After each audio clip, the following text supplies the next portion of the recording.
Hello दोस्तों, कैसे हैं आप। दोस्तों, आपके लगातार कमेंट आ रहे हैं कि जो ईएसबी है उन्होंने अब वर्ग एक का जो रिजल्ट है वो अपडेट करके उसमें से जो वेटिंग है वो हटा दिया है, वो ऑप्शन अब नहीं दिख रहा है। तो क्या इसका क्या कारण हो सकता है। सबसे पहले तो ये है कि जो आपकी एग्जाम हुए थे दोस्तों, वो आप स्वयं देख रहे हैं कि उच्च माध्यमिक शिक्षक चयन परीक्षा 2023 है। उस समय जो भी ईएसबी को डाटा भेजा जाता है शिक्षक से संबंधित, उसमें और भी अपडेट हो जाता है, यानी कि और भी पद खाली हो जाती है। साथ में पद वृद्धि की मांग तो लगातार जारी है। जैसे कि आपको मालूम है दोस्तों, शिक्षक संघ वर्ग एक 2023 मध्य प्रदेश, इन्होंने जो है ज्ञापन दिया था माननीय मुख्यमंत्री जी के नाम से, और वहाँ पर पॉजिटिव रिस्पॉन्स भी देखने को मिला है कि हाँ बिल्कुल पद बढ़ाने की एक कहें कि संभावना वहाँ पर बन रही है। हाल ही में दोस्तों आंदोलन भी किया गया, जिसके माध्यम से भी जो है बात पहुंचाई गई कि वर्ग एक 2023 में बहुत कम पद हैं, उन पद को बढ़ाया जाए। हर एक सब्जेक्ट में पद बढ़ने चाहिए दोस्तों। तो ये जो डेटा है वो अपडेट होता है, यानी कि आपके यहाँ पर नए पद इसमें शामिल हो सकते हैं, क्योंकि आश्वासन भी वही मिल रहा है दोस्तों, संकेत भी वही है। तो ये संभावनाएं बन रही हैं। तो वहाँ पर जो आपकी वेटिंग है वो और कम हो जाएगी, क्योंकि जितने ज़्यादा पद होंगे उतनी आपकी वेटिंग क्लियर होगी दोस्तों।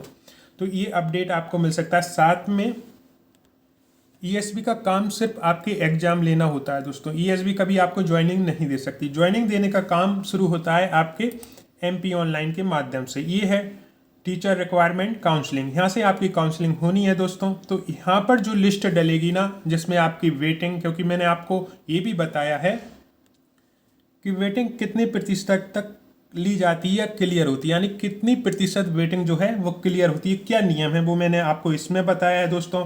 स्नातक और स्नातकोत्तर संबंध में जो सब्जेक्ट कॉम्बिनेशन है वो मैंने आपको इसमें पूरा डिटेल्स में बताया है, क्योंकि बहुत से लोगों को कन्फ्यूजन ये था कि स्नातक में हमने बीएससी की है और एमए हमने हिंदी से किया तो मान होगा कि नहीं होगा। तो जो प्रूफ है उसके साथ मैंने ये वीडियो बनाया है।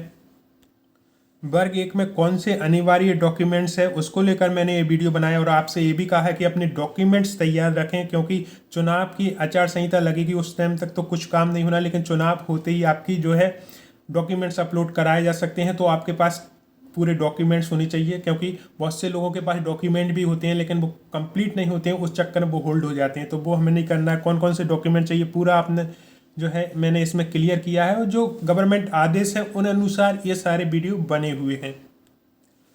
तो फाइनली हम वही क्वेश्चन पे आ जाते हैं कि ईएसबी ने अपनी वेटिंग जो है उसमें पहले दर्शाई थी, फिर हटा ली गई। तो उससे कुछ भी नहीं होना है दोस्तों, क्योंकि ईएसबी का काम ये है ही नहीं।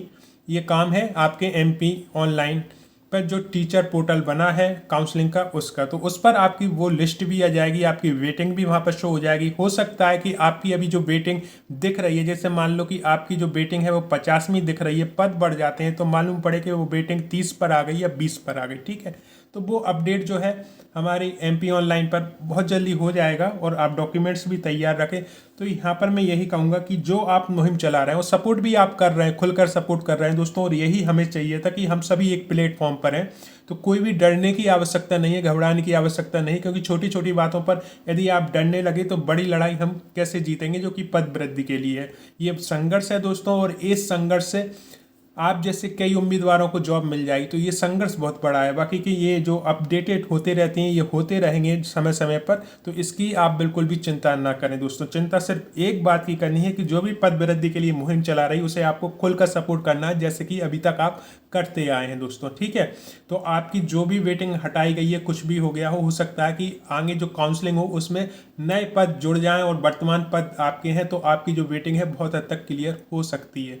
ठीक है दोस्तों, तो बिल्कुल भी घबराने की आवश्यकता नहीं है। और जो भी मैंने वीडियो बनाए हैं डॉक्यूमेंट से संबंधित, एक बार अपने डॉक्यूमेंट चेक जरूर कर लें, और यदि अभी आप उसमें सुधार कर सकते हैं तो डेफिनेटली कर लें, क्योंकि आपके पास समय है। उस समय जब आपको डॉक्यूमेंट्स अपलोड करने होंगे, हम हड़बड़ी में बहुत सारी गलतियाँ कर जाते हैं, तो हड़बड़ाने की आवश्यकता नहीं है। अभी समय है, उसका यूज करें। तो ये वीडियो ऐसा ही था। आपने इसे देखने के लिए इतना समय निकाला, उसके लिए धन्यवाद।